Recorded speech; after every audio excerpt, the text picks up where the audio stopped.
Imaginez une petite île perdue au large du Canada, en Nouvelle-Écosse. Une île qui, depuis plus de 2 siècles, attire chasseurs de trésors, ingénieurs et rêveurs du monde entier. Bienvenue à Oak Island, l'île aux chênes, gardienne d'un des plus grands mystères de l'histoire. Une énigme qui a coûté des fortunes, brisé des vies et qui continue de nous fasciner. Qu'est-ce qui se cache sous cette terre? Un trésor de pirates, le Saint Graal ou quelque chose d'encore plus incroyable? Aujourd'hui, on plonge ensemble dans les profondeurs du Money Pit, le puits de l'argent, pour tenter de percer le secret d'Oak Island. Tout commence en 1795. 3 ados, Daniel McGuinness, John Smith et Anthony Vaughan, explorent l'île quand ils remarquent un truc bizarre.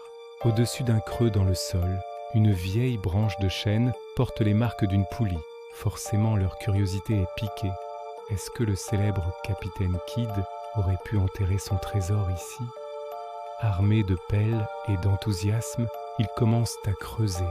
À seulement 1 mètre de profondeur, ils tombent sur une couche de dalles de pierre. L'excitation monte. Ils continuent et, tous les 3 mètres, ils découvrent une plateforme en bois de chêne solidement encastrée dans les parois. C'est la preuve qu'ils ne sont pas les premiers. Quelqu'un a construit quelque chose de complexe ici. Mais après avoir atteint 9 mètres de profondeur, sans outils et face à l'ampleur de la tâche, ils doivent abandonner. La légende du puits de l'argent est née. La nouvelle se répand vite et, au fil des décennies, de nombreuses expéditions de plus en plus ambitieuses se succèdent. En 1803, la Hounslow Company reprend les travaux. Ils creusent plus loin, découvrant des couches de charbon, de mastic et de fibres de coco à différentes profondeurs. Des matériaux qui ne viennent absolument pas de l'île. La fibre de coco, par exemple, suggère une origine tropicale. Puis, à 27 mètres, ils font une découverte qui va tout changer. Ils mettent au jour une grande pierre plate, gravée de symboles étranges. Un professeur local aurait traduit l'inscription « 40 pieds d'un plus bas, 2 millions de livres sont enterrés ». 2 millions de livres. Une fortune colossale pour l'époque. La fièvre de l'or s'empare des chercheurs. Ils sont si proches. Mais c'est là que le génie diabolique des constructeurs se révèle. En tentant de retirer la pierre, ils déclenchent un piège. Le puits commence à se remplir d'eau, vite, très vite. Le lendemain, il est inondé jusqu'à une dizaine de mètres de la surface. Les expéditions suivantes vont découvrir l'origine du problème. Un système de canaux de drainage incroyablement sophistiqué. 5 tunnels, partant d'une plage artificielle, agissent comme des éponges et acheminent l'eau de mer directement dans le puits dès qu'on dépasse une certaine profondeur. C'est un piège hydraulique ingénieux conçu pour se réactiver à l'infini. Chaque tentative pour vider le puits est un échec. Plus on pompe, plus l'eau s'engouffre. En 1861, une nouvelle tentative se solde par une tragédie. Une pompe à vapeur explose, tuant un ouvrier. C'est la première des 6 vies que l'île réclamera au fil des ans, nourrissant une sinistre prophétie. 7 personnes doivent mourir avant que le trésor ne soit trouvé. Les années passent, les technologies évoluent. On utilise des foreuses, des explosifs, des équipements de plongée. En 1897, une foreuse aurait traversé une voûte en ciment, puis une couche de bois tendre, avant de buter sur du métal. En remontant, elle ramène un minuscule fragment de parchemin avec 2 lettres « Vie », trop peu pour en tirer quoi que ce soit. D'autres sondages révèlent des cavités souterraines, des tunnels annexes. Le puits d'origine semble s'être effondré, créant un vrai labyrinthe.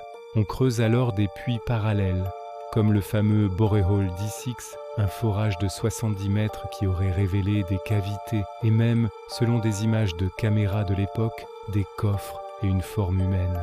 Mais le passage est trop étroit et les courants trop forts. Chaque découverte ne fait qu'épaissir le mystère. Alors, quelles sont les théories? Qu'est-ce qui pourrait justifier un tel effort et une telle ingénierie? La première hypothèse, c'est bien sûr celle d'un trésor de pirates. Le capitaine Kidd ou Barbe Noire aurait-il pu concevoir un piège pareil? C'est possible. Mais le niveau de complexité semble dépasser les capacités d'un équipage de pirates. Certains historiens suggèrent que le trésor pourrait être celui des Templiers, sauvés de la chute de l'ordre en 1307. Après tout, la Nouvelle-Écosse, avec ses liens historiques avec la France et l'Écosse, aurait pu être une cachette parfaite.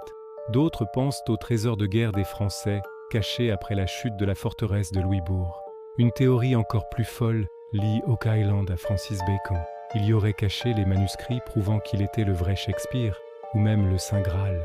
Plus récemment, l'île est revenue sur le devant de la scène grâce à la série télé Le Mystère d'Oak Island. Les frères Rick et Marty Lagina, fascinés par l'histoire depuis leur enfance, ont investi des millions de dollars et les technologies les plus modernes pour résoudre l'énigme. Et leur équipe a fait des découvertes fascinantes. Ils ont drainé un marais, révélant une ancienne route pavée.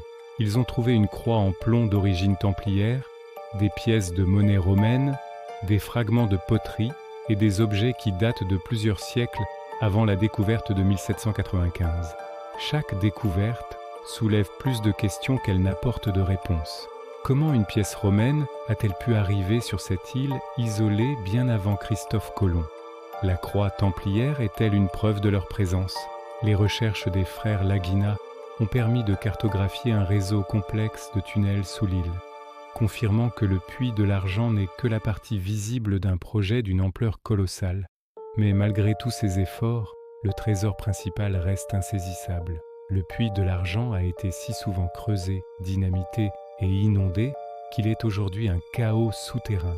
Est-ce que le trésor a déjà été trouvé en secret? Ou a-t-il été détruit par les tentatives même de le récupérer? Peut-être que le piège hydraulique a fini par avoir raison de ce qui était caché. Ou alors, et c'est une pensée fascinante, peut-être que le véritable trésor n'est pas matériel. Peut-être que le but était de créer une énigme impénétrable, un puzzle pour les générations futures. Le véritable trésor serait alors l'histoire elle-même, cette quête incessante qui nous pousse à chercher, à explorer et à rêver. Le mystère d'Oak Island est bien plus qu'une simple chasse au trésor. C'est une histoire de persévérance humaine, d'ingéniosité, d'obsession et de sacrifice. C'est le reflet de notre désir de découvrir l'inconnu, de résoudre l'impossible. Chaque pelletée de terre, chaque artefact déterré nous rapproche un peu plus de la vérité, tout en nous plongeant plus profondément dans l'énigme. Les frères Lagina et leur équipe continuent de creuser, animés par l'espoir et la conviction qu'ils sont sur le point de faire la découverte du siècle. Et nous, on continue de regarder, captivés, en se demandant si la prophétie se réalisera et si le 7e sacrifice révélera enfin ce qui se cache au cœur du puits de l'argent. Le secret d'Oak Island reste pour l'instant enfoui sous des tonnes de terre, d'eau et de légendes. Et vous, quelle est votre théorie? Un trésor de pirates? La connaissance perdue des Templiers ou autre chose de complètement différent? Dites-le moi dans les commentaires. Merci d'avoir regardé cette vidéo. Si les mystères de l'histoire vous passionnent, n'oubliez pas de vous abonner et d'activer les notifications pour ne rien manquer de nos prochaines explorations. À très bientôt